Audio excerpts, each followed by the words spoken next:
Hey, can I ask you something? How many thoughts have you already had today? And how many of them were actually useful? Not many, right?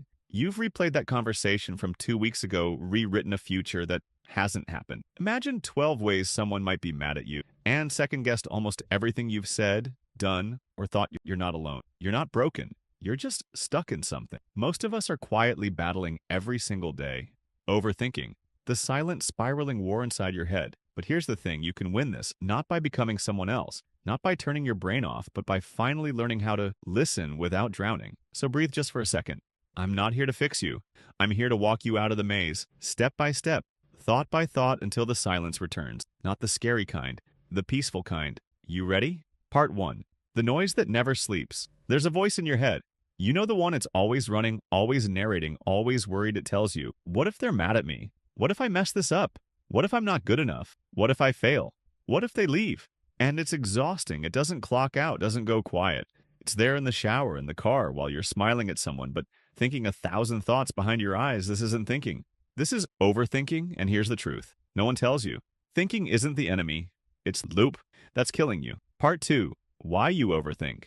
Overthinking isn't random. It's not because you're weak or dramatic or broken. It's because your brain is trying to protect you. It's scanning for threats, trying to make sense of the unknown, trying to predict the future so you won't get hurt again. But in doing that, it starts replaying, rewriting, rehearsing again and again and again. You were hurt once, so now you rewrite every scenario to avoid feeling that way again. You're not crazy. You're trying to survive, but you're surviving at the cost of peace. Part 3. The illusion of control. See, overthinking is a liar. It whispers that if you think enough, you'll control the outcome. If you analyze enough, you'll never feel that pain again. But here's the catch.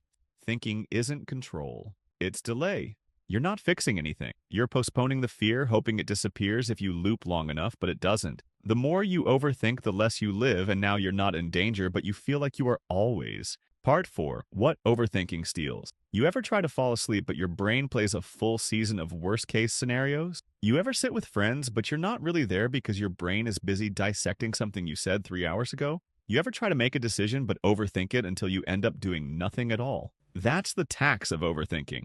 It hijacks your joy. It poisons your peace. It turns rest into guilt and turns choices into panic. It's like having 42 browser tabs open and you can't find the one playing music. Part 5. Signs you're overthinking and don't even know it. It's not always loud, sometimes it's subtle. Constant second-guessing, apologizing too much, rewriting texts before you send them, rehearsing conversations in your head, needing constant reassurance, imagining worst-case scenarios daily, avoiding decisions altogether, being exhausted without doing anything physical. Sound familiar? Overthinking doesn't look like stress, it looks like control, but it's not control. It's fear wearing a clever disguise. Part 6. How to stop. Okay, deep breath. Now comes the part you've been waiting for. How do I stop? Not with more force, not with more thinking, but with awareness, plus practice, plus kindness. Let's break it down. Call it. You say, this is overthinking. My brain is trying to protect me. Thank you, brain. I see you, but we're okay. Sounds silly? It works. Labeling takes power away from the loop and gives it back to you. 2. Interrupt the loop. Once you name it, you break it. Get up. Move your body.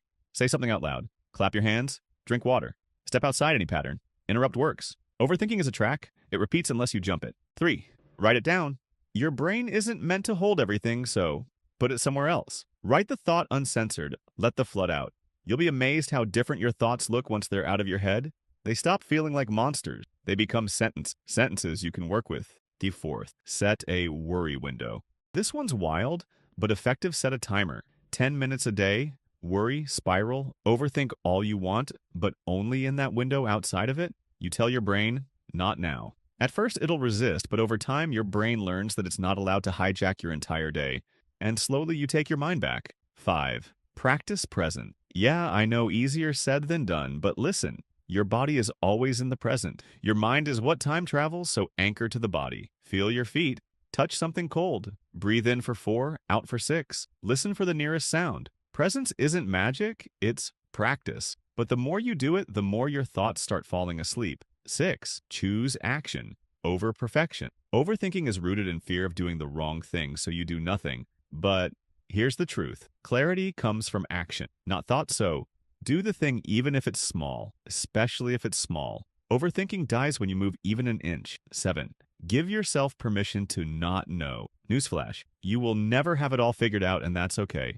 Uncertainty is not a problem to solve.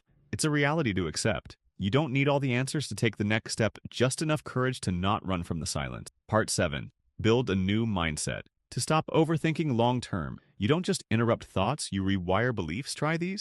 I can handle discomfort without solving it immediately. My thoughts are not always true. Peace is more important than being right. I don't need closure from people who hurt me. I can live with uncertainty and still move forward. Read those again, print them out if you need to, because beliefs create bandwidth. Part 8. Protect your mind. Your environment matters. What are you watching before bed? Who are you following online? What kind of voices are filling your ears? Are you consuming chaos or clarity? You can't overthink your way to peace, but you can curate your way there. Feed your mind calm, and eventually it starts serving it back. Part 9. You are not your thoughts. Listen closely, this might be the most important thing I'll say. You are not your thoughts. You are the space beneath them, the sky they pass through, the awareness behind the Your thoughts can lie, your mind can panic, but your soul, it knows peace, and every time you anchor to that truth, the war quiets just a little more. Part 10. The other side of overthinking. On the other side of all this, peace, not the kind that's empty, but the kind that's full of clarity, of energy, of room to finally feel something other than fear. When the loop ends, you start living again. You become present in your own skin. You laugh without rewinding it in your mind. You sleep. You decide, you move forward without dragging 1,000 imaginary scenarios behind you. You become free because peace is the ultimate freedom. So here's what I want you to remember. Overthinking is not who you are. It's something you've learned, something your brain used to protect you, and now you're ready to lay it down. You don't have to think your way out. You just have to step out, breathe, and begin again. You are not your worry. You are the observer, the chooser, the calm before and after the storm. And you are allowed to think less and live more. So tonight, when the thoughts try to spiral, try this. Thank you for trying to protect me, but I'm safe now. You can rest, and then you rest too. Peace is not a place you visit. It's a home you return to, and you, my friend, are finally headed home.